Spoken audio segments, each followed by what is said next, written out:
We do not understand Kenya Kwanza's obsession with saying and doing what Kenyans have not asked for. As far as we know, Kenyans have never asked for funds to be launched. Kenyans have specifically asked for the cost of goods to come down and taxes to be reduced. But Kenya Kwanza is talking about deficit and funds. We have seen Kenya Kwanza resorting to the tired and bigoted phrases like "lord of violence." It won't work. People don't care. All that the people want is food.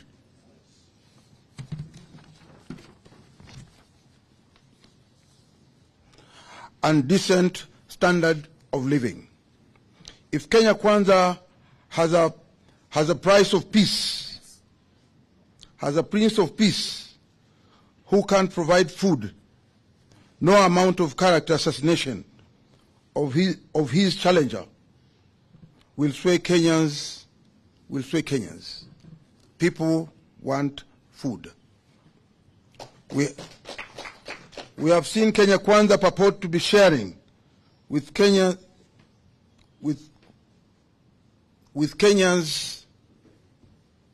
the Right Honorable Raila Odinga's political history.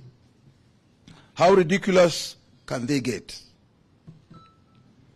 We now challenge the same members of Parliament to share with us the political history of William Ruto and Rigathi Gachagua from 1990 to date.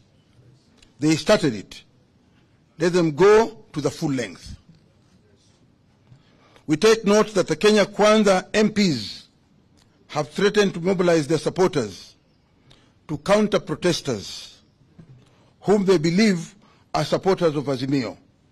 Again, Kenya Kwanza is missing the point and getting it wrong.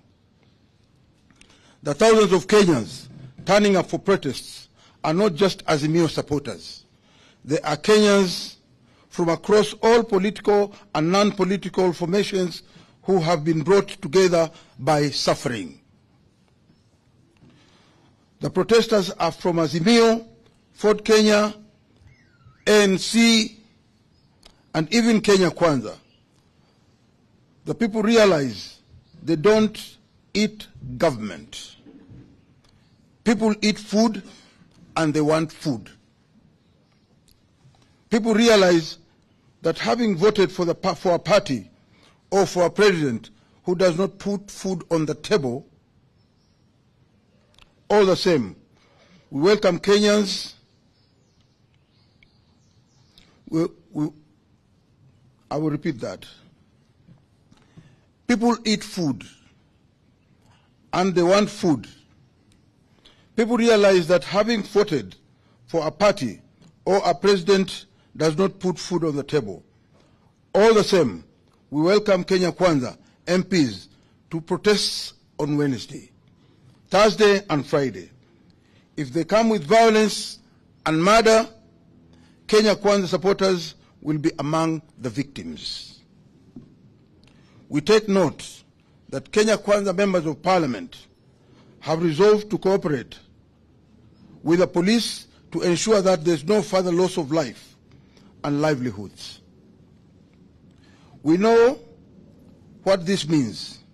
It means confirming protesters with members of that killer squad called Operation Support Unit, whose brief is to maim, kill protesters, including Azimio leaders. In this regard, we take great exceptions to the continued threats to life of our leader, the Right Honorable Raila Amolo Odinga. As propagated by senior leaders of the Kenya Kwanza regime, there will be a price to pay for those threats.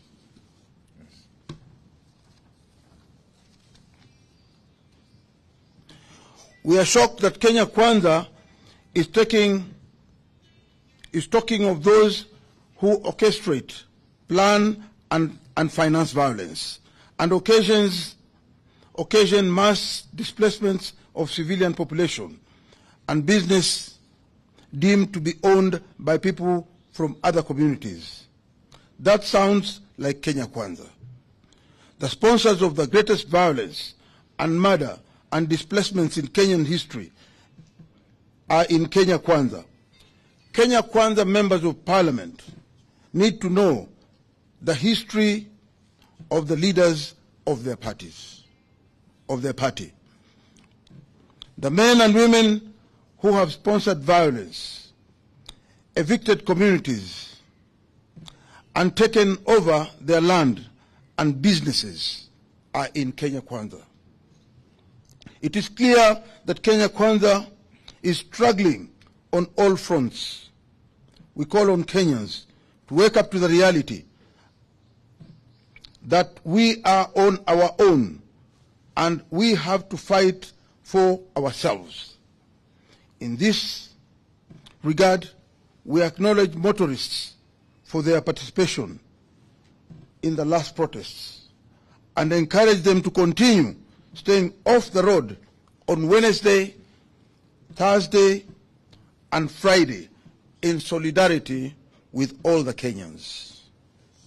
Let's meet on Wednesday, Thursday, and Friday.